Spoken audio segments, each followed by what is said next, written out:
اب وہ ایک گروپ تو وہی نظر آ رہا ہے جو علی امین گنڈا پور نے کہا تھا کہ جب ہم انہیں گرفتار کرتے ہیں تو خود خفیہ ایجنسیاں ISI MI کے لوگ چھڑوا کے لے جاتے ہیں، یہ ریکارڈ پہ ہے بیان۔ دوسرا گروپ وہ جس کے ساتھ جنگ ہے جی افغانستان کے ساتھ جو جڑے ہوئے ہیں، تو دونوں کی ظاہر آپس میں چپکلش بھی چل رہی ہے۔ اب افغانستان کی طرف سے جو جواب آیا، انہوں نے حملے کی مذمت کی، سٹیٹمنٹ دی، اور افغانستان نے پاکستان اور ہندوستان دونوں پر مذمتی بیان کہ ہمیں افسوس ہے، دکھ ہے کہ ان دونوں میں، البتہ لہجے میں فرق ضرور تھا کہ بھارت میں جو حملہ ہوا وہاں تعزیت بھی کی، زخمیوں کی دعا بھی کی، سفارتی نوعیت کا بیان، اور وہاں ذکر کیا حادثے کا۔ پاکستان میں جو انہوں نے بیان جاری کیا ان کا لہجہ مختلف تھا، انہوں نے کہا یہ دہشت گردی ہو رہی ہے، آپ کا اندرونی مسئلہ، دکھ ہے، افسوس ہے، آپ کے ساتھ ہے۔ اب یہ ایمرجنسی صورتحال کابل، دہلی اور اسلام آباد تینوں میں شروع ہوئی۔ پاکستان میں بدقسمتی سے ایمرجنسی سے زیادہ نوٹنکی شروع ہو گئی۔ یہاں ان کی سنجیدگی کا آپ اندازہ کریں کہ اسلام آباد جہاں حملہ ہوا وہاں سے کچھ کلومیٹر دور عرفان صدیقی کا نماز جنازہ تھا، اور اس سے کچھ کلومیٹر دوری پارلیمنٹ کے اندر 27ویں ترمیم کی مکمل واردات میں نون لیگ کے وزراء اچھل کود کر رہے تھے۔ انہیں ملک کے دفاع کی کوئی فکر نہیں، ورنہ پارلیمنٹ کے اندر ان معاملات پہ بات ہونی تھی۔ جو ہندوستان میں ان کے دیکھیں دلی میں ہوا، اس کے بعد نریندر مودی نے سیکورٹی کی میٹنگ بلا لی، جموں کشمیر میں ہائی الرٹ جاری کر دیا اور دھڑا دھڑ چھاپے مارنے شروع کر دیے۔ وہ کشمیری ٹیلی گرام چینل ہے، اس پہ خبر تھی کہ ہندوستانی سیکورٹی نے 1500 کشمیریوں کو گرفتار کر لیا، اور ہندوستان کی طرف سے ابھی آفیشیلی نہیں لیکن پاکستان کی طرف الزام لگایا جائے گا، جس طرح پاکستان میں ہوئے دھماکوں کے الزام ڈائریکٹ محسن نقوی نے خیبر پختونخوا کی عوام اور خواجہ آصف نے براہ راست افغانستان پہ لگا دیا۔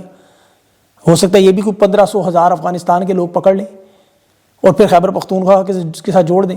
محسن نقوی نے تو یہ کہہ دیا اس نے، حالانکہ دیکھا جائے تو دہشت گردی کی جنگ میں ان تمام ممالک کی اس لحاظ سے ناکامی ہے، خاص طور پر پاکستانی سیکورٹی داروں کی۔ یہ صرف اسلام آباد کا معاملہ نہیں ہے، آپ کیڈٹ کالج وانا میں دیکھیں، میڈیا کو انہوں نے دبائے رکھا خبر نہ آئے۔ جنوبی وزیرستان میں قبائلی علاقوں میں ڈیرہ اسماعیل خان کے قریب، افغانستان کی سرحد کے قریب ہی وہ کالج ہے، 650 طالب علم پڑھتے ہیں، وہ یرغمال بنے ہوئے۔ خودکش پہلے مین گیٹ ہوا، وہ اندر گھس گئے، انہوں نے سب کو یرغمال بنا لیا۔ ISPR کی پہلی سٹیٹمنٹ آئی، انہوں نے کہا آپریشن مکمل ہو گیا، سب محفوظ ہو گئے۔ یہ کل کی سٹیٹمنٹ نہیں، آج دوبارہ سٹیٹمنٹ جو آئی، پہلے 115 لوگ رہا ہوئے جی، 535 لوگ ابھی تک یرغمالی ہیں۔ پھر حکومتی وزراء کی سٹیٹمنٹ آئی کہ جی اب وہ سارے شاید رہا کروا لیے، ہم آپریشن کے حتمی انجام تک پہنچنے لگے۔ بندہ پہلے پوچھے یہ ہوا کیوں، واقعہ ایسا؟ APS کے بعد تو یہ تو سیکورٹی ٹائٹ ہونی چاہیے تھی، وہاں کتنی تقریباً 1.5 لاکھ فوج وہاں موجود ہے۔ امریکہ میں دیکھ لیں 9/11 کے بعد کوئی ایسا حملہ نہیں، اکا دکا معاملات ہوئے ہیں۔ پاکستان میں تو یہ معمول بن چکا ہے، 4500 حملے آپ سوچ سکتے ہیں 9 مہینوں میں ہو چکے ہیں، اور خواجہ آصف کے بیانات آتے ہیں کہ اس پہ وہ افغانستان نے کی ہیں، افغانستان نے کی ہیں۔ ایک زہریلی ٹویٹس کا اور بیانات کا سلسلہ، اور ان کے عسکری صحافیوں کا اور حکومتی اراکین کا جو رویہ، آپ دیکھیں بھارت میں جو حملہ ہوا وہاں ہندوستانی صحافیوں نے اٹھ کے فل فور پاکستان پہ الزام لگا دیا اور کہہ رہے تھے سرجیکل سٹرائک کرو جی، یہ کر دو وہ کر دو۔ پاکستان میں اسلام آباد میں ہوا اور وانا میں ہوا، یہاں صحافیوں نے کہا آپ افغانستان پہ سرجیکل سٹرائک کریں، جنگ لڑیں۔ افغانستان کہہ رہا ہے آپ کا اندرونی معاملہ ہے، افغانستان کہتا ہے آپ کا یہ فالس فلیگ آپریشن ہے، آپ ہمارے ساتھ جنگ کرنے کا بہانہ ڈھونڈ رہے ہیں تاکہ آپ کو امریکہ سے ڈالر ملے، ڈالر آپ کو کہیں اور سے نہیں مل رہے، آپ اس لیے کر رہے ہیں، بگرام ایئر بیس کے لیے کر رہے ہیں۔ پاکستان کے جو ہمارے صحافی ہیں مین سٹریم کے، وہ ہندوستان پہ حملوں کو فالس فلیگ کہتے ہیں کہ یہ وہاں وہ ہم سے جنگ کرنے کی کوشش کر رہے ہیں، بہانہ ڈھونڈ رہے ہیں۔ لیکن دہشت گردی کا مسئلہ پوری دنیا کا ہے، یہاں چونکہ اسے استعمال کیا جاتا ہے گڈ بیڈ پالیسی میں، اور افسوسناک معاملہ دیکھیں خواجہ سے پارلیمنٹ میں کھڑا ہو کے اقرار کر رہا ہے کہ 1980 میں ہم نے نوجوان بچوں کو مدرسوں میں جہادی بنا کر بھیجا، اور یہی الزام بھارت لگاتا ہے، یہی الزام نواز شریف نے فوج پہ لگایا ممبئی حملوں پہ۔ اب ایسے بیانات کیا آپ کو بھارت کے وزیر دفاع کے نظر آئیں گے؟ کبھی افغانستان کی کسی حکومت کا نظر آئے کہ ہم ایسا کر رہے ہیں یا ہمارا یہ معاملہ تھا؟ وہ کہتے ہیں ہمارا تو لینا دینا نہیں ان سے کچھ، یہ پاکستان کا اپنا معاملہ ہے۔ یہاں وزیر دفاع ہو، نواز شریف ہو، یہ خود تسلیم کرتے ہیں، برطانوی چینل پہ بیٹھ کے بھی خواجہ آصف نے یہی کہا، اور محسن نقوی کہہ رہا ہے جی خیبر پختونخوا کے لوگ ہمارے ساتھ کھڑے ہو جائیں، افغانستان کے ساتھ نہ جڑیں۔ وہ کہاں جڑے ہوئے؟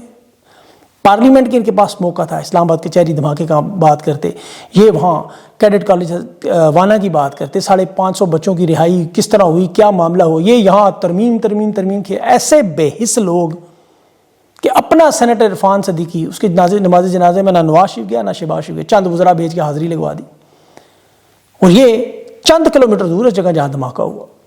سہیل آفریدی نے آج اس کو محسن نقوی کو جواب دیا، اس نے کہا بھائی ہماری مساجد پہ تو روز حملے کرتے ہو، ہمارے گھروں کے اندر بیٹھے ہوئے آپ ڈرون مارتے رہتے ہیں، ہم تو یہ دہشت گردی کا شکار ہیں، ہم تو اسی لیے امن کا جرگہ بلا رہے ہیں، کوشش کر رہے ہیں، یہاں آپ کیا کر رہے ہیں؟ تاحیات مدت ملازمت، استثناء، مراد، عدالتوں کو قابو، عمران خان کو مینج، تحریک انصاف کو توڑنا. وہ کل راجہ پرویز اشرف چھاتی پیٹ پیٹ کے کہہ رہا تھا کہ ہم آپ کو نہیں چھوڑیں گے. وہ 3 سال میں چھوڑا کیا ہے آپ نے؟ بندہ ان سے پوچھے کہ یہ تحریک انصاف کے ان لوگوں کو کمپرومائز کر جن کا ایک بندہ ٹوٹا. بے نظیر بھٹو کی شہادت کے بعد ان کے قاتلوں کے ساتھ بیٹھنے والے یہ لوگ ہیں. ذوالفقار علی بھٹو کو پھانسی جس نے لگایا ان کے ساتھ بیٹھے ہوئے یہ ہیں. انہوں نے نواز شریف نے مقدمات بنائے، وہ صلح صفائی ان کی ہوگی، بیانیہ ان کا بن گیا. ان کے تو صحافی کہہ رہے ہیں کہ سپریم کورٹ کا تالا لگائیں، جج ہماری بات نہیں مانتے. ایک وہ حوالدار صاحب کہہ رہے تھے کہ سپریم کورٹ نے نواز شریف کو نائل کیا، یسر نظر گیلانی کو نائل کیا، یہ عوام کے کیسز نہیں، تالا مارو، جان چھڑاؤ. ججز کے ساتھ تو مسائل جسٹس منیر کے دور سے چل رہے ہیں، قاضی فائز سے ہوتے ہوئے یہ آفریدی تک پہنچے ہوئے. عطر من اللہ نے خط لکھا، لیکن یہ وہ شخص ہے جو 12 بجے رات عمران خان کے خلاف عدالت کھولی تھی. انہوں نے منصور علی شاہ کے خلاف تحفظ بھی دیتے رہے، پرویز مشرف کے معاشلہ میں صوبائی وزیر بھی تھے. لیکن دیکھنا یہ ہے کہ آج یہ درست سمت میں کھڑے ہیں یا نہیں. آج اگر یہ درست سمت میں کھڑے ہیں تو ان کا ساتھ دیں. اب چند ججز کے رویے سے عدالتوں کو بند کر دیں. بھائی اس حساب سے تو سب سے پہلے پارلیمنٹ اور سینٹ کو تالا لگا، جنہوں نے ہر دور میں مارشل لا کا تحفظ کیا. تاحیات استثناء مراد آج بھی دے رہے ہیں، وردی میں اگلے 100 سال کے لیے منتخب کے لیے تیار ہیں.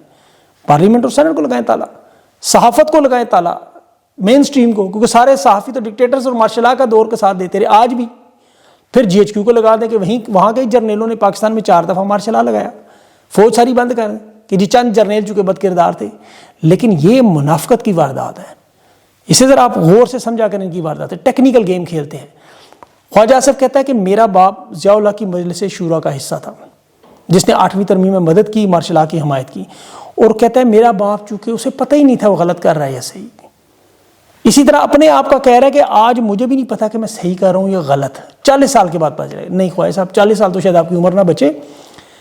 ضیاء الحق سمیت ڈکٹیٹر کے نام لوگ لینے سے پہلے گالی دیتے ہیں. یہ سوشل میڈیا کا دور ہے، 15 منٹ کے اندر واردات کھل جاتی ہے. آپ غلط کر رہے ہیں، 40 سال کا انتظار نہ کریں. یہ 27ویں ترمیم جس طرح گھنٹوں میں پکڑی گئی، دیکھیں ہم سب لوگ تو 27ویں ترمیم پہ بڑی کھل کے بات کر رہے ہیں جب سے یہ معاملہ شروع ہوا ہے. اس کے مندرجات پہ، عدلیہ کی آزادی پہ، ہر چیز، فیلڈ مارشل کو ملی ہوئی طاقت، ان کی استثناء، ان کی مراد، یہ سارے معاملات ہم ڈسکس کر رہے ہیں جب سے معاملہ شروع ہوا. اور میں حیران ہوتا ہوں پاکستان کی قوم کی مایوسی پہ کبھی کبھی جو نظر آتی ہے کہ 27ویں ترمیم ہوگی تو کیا ہوگا. آپ 27ویں ترمیم فکر کرتے ہیں، 26ویں کو یاد کریں.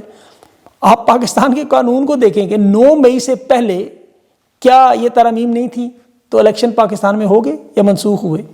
9 مئی سے پہلے آپ دیکھیں وزیر آباد خان پہ قاتلانہ حملہ ہوا، کیا FIR ہوئی قانون میں؟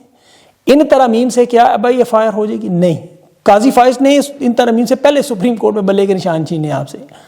تحریک انصاف کو الیکشن سے پہلے نکالا. عمران خان کو انہی عدالتوں نے ان تمام ترامیم سے پہلے نائل کیا. اس سسٹم نے 300 سے زیادہ مقدمات بنائے. خان کے بھانجے کو ملٹری میں جو عدالت میں 10 سال سزا اور باقی لوگوں کو ہوئی، یہ ان ترامیم سے پہلے ہو گئی تھی. پاکستان کے لوگوں گھنٹہ بھی فرق نہیں پڑتا. یہ میں آپ کو حقیقت بتا رہا ہوں. نہ فیلڈ مارشل کی طاقت میں اضافہ ہوا ہے نہ کمی ہوئی ہے. یہ وہی طاقت رکھتے ہیں، جب دل چاہیں عدالتیں بند کر دیں، جب دل چاہے عدالتیں کھلوا دیں. جس رات عمران خان کی حکومت گرائی اس رات عدالت کھل گئی، کوئی ترمیم نہیں تھی اس وقت، پچھلا قانون تھا. تو یہ اب بھی سپریم کورٹ جائیں، ہائی کورٹ جائیں، یہی معاملات ہیں، پہلے بھی یہی تھے. ان ترمیموں سے کوئی فرق نہیں پڑنا. یہ جو عسکری اکاؤنٹ آپ کو دن رات بتاتے ہیں نا، یہ وہی لوگ ہیں جو کہتے ہیں جی ابھی جہاز اڑنے لگے ہیں، ٹینکوں میں پیٹرول بھر دیا، آج رات بھارت پہ حملہ، صبح افغانستان پہ، کل یہ وہی معاملہ ہے. فیلڈ مارشل صدر بن جائیں ان کا آخری کارڈ ہے، اسمبلیاں توڑ دیں ان کا آخری کارڈ ہے. قانونی طور پہ یہ بنا صدر بنے بھی اس وقت پاکستان کے مطلق العنان ہیں، یہ آپ سب جانتے ہیں.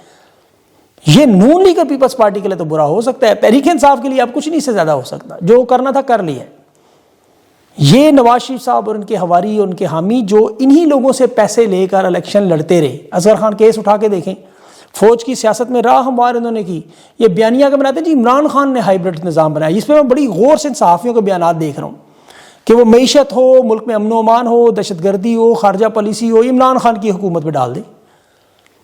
چاروں مارشلا فوج نے لگائی. اور اس کے بعد فوج کی اور پہلے مدد کرنے والے نواز شریف اور زرداری خاندان اور بھٹو خاندان یہ عمران خان پہ الزام لگاتے رہے کہ 10 سال کا منصوبہ بنایا تھا. کوئی ثبوت نہیں. البتہ ضیاء الحق کے ساتھ ڈیل کر کے محترمہ بے نظیر بھٹو کا پاکستان آنے کا ثبوت ہے 1986 میں. ضیاء الحق کے ساتھ ڈیل کے بعد، ضیاء الحق کے مرنے کے بعد جنرل اسلم بیگ کے ساتھ محترمہ بے نظیر بھٹو نے حکومت بنائی. ڈیل کا ثبوت موجود ہے. لولی لنگڑی حکومت تھی.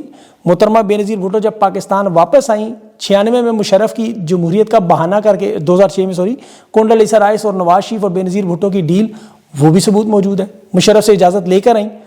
اور نواز شریف صاحب کی تو ذکر ہی کیا کرنا، وہ تو جیلانی صاحب، جنرل جیلانی سے شروع سفر ضیاء الحق، اس کے بعد پھر مشرف، پھر باجوہ، پھر قاسم منیر، بیچ میں کیانی، راحیل شریف، سارے آتے رہے.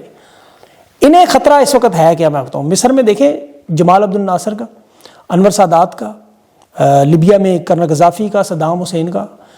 یہ جو اصل معاملہ ہے اسرائیل میں فوج بھیجنے کا معاملہ ہے. بشار الاسد سمیت ان تمام رہنماؤں کے ساتھ فوج بھیجنے کے بعد کیا ہوا، یہ اس چیز سے ڈرے ہوئے ہیں. سوڈان میں آپ دیکھ لیں، شام میں دیکھ لیں، یمن میں دیکھ لیں، ترکی میں جہاں جہاں فوج نے اسرائیل کی حمایت کی وہاں پر دیکھیں کیا ہوا. پڑھیں ذرا ہسٹری، جا گوگل پہ ماریں، یہ سرچ میں نے نام لکھے. یہ اس معاملات سے ڈرتے ہیں. یہ پاکستان کے امن و امان کا اسی لیے کھلواڑ ہو رہا ہے. اس وقت ان کا سارا دھیان جو ہے وہ عدالتوں پہ لگا ہوا ہے، تحریک انصاف پہ لگا ہوا ہے، عمران خان کی ملاقاتوں پہ لگا ہوا ہے. یہ 27ویں ترمیم کی منظوری کے فی الفور انہوں نے کیا کرنا ہے، ہائی کورٹس میں سے محسن اختر کیانی، جج بابر ستار، سمن رفت امتیاز صاحب اور طارق محمود جہانگیر، ان کے تبادلہ فی الفور ہو جانا ہے. ہو سکتا ہے محسن اختر کیانی کا استعفیٰ بھی آ جائے، مستعفی وہ ہو جائیں. آئینی عدالت میں اس طرح کی یہ واردات لے کے جائیں گے. اب ساری بات جو پاکستانیوں کو سمجھنی چاہیے وہ ہے ان کی واردات اور ان کا مذاق اور ٹھٹھا. جس طرح یہ 26 نومبر کے شہداء پہ کرتے رہے کہ جی ایک لاش بھی نہیں ہے، لاشیں نہیں ہوئیں، پودے ہو گئے. آپ کو یاد ہوں گے عطا تارڑ کے بیانات، جو جنازہ نہ جائے پی ٹی ایس پہ جھنڈا ڈال دیتے. یہ ساری وارداتیں کرنے کے بعد آپ کا ٹھٹھا مذاق کرتے ہیں. جب تحریک انصاف یا سوشل میڈیا کو کرے تو پھر انہیں ضمیر، احساس اور معافیاں یاد آ جاتی ہیں. حالانکہ کرنا نہیں چاہیے. میں بات کر رہا ہوں سینٹر عرفان صدیقی کے جنازے کے متعلق، لیکن نواز شریف اور شہباز شریف کہاں تھے آج؟ پوچھیں ان سے. وہ تو ترمیموں میں لگے اپنے اپنے بلوں میں چھپے ہوئے. مریم نواز کہاں ہیں؟ وہ برازیل میں فوٹو سیشن کر رہی ہیں. عرفان صدیقی ان کا استاد تھا. تو یہ اس لیے ان کی بے حسی ہے اور ان سے اللہ تعالیٰ محفوظ رکھے. پاکستان کو ہمارا وطن ہے اور ان لوگوں کو عقل دے جو اس وقت صرف اپنے اقتدار کے لیے لڑ رہے ہیں، ڈالروں کے لیے لڑ رہے ہیں. یہ کسی صورت میں پاکستان کے امن و امان کے لیے بہتر نہیں ہے. کل کے گرینڈ جرگے کو کامیاب کریں، پاکستانی مل کر دعا کریں، اللہ تعالیٰ یہ مشکلات میں سے پاکستان کو نکالے. حالات بہت خراب ہوئے ہیں. تو بہرحال انشاءاللہ اگلے ویلاگ میں مزید بات کریں. اپنا خیال رکھیں. مجھے اجازت دیں. اللہ حافظ.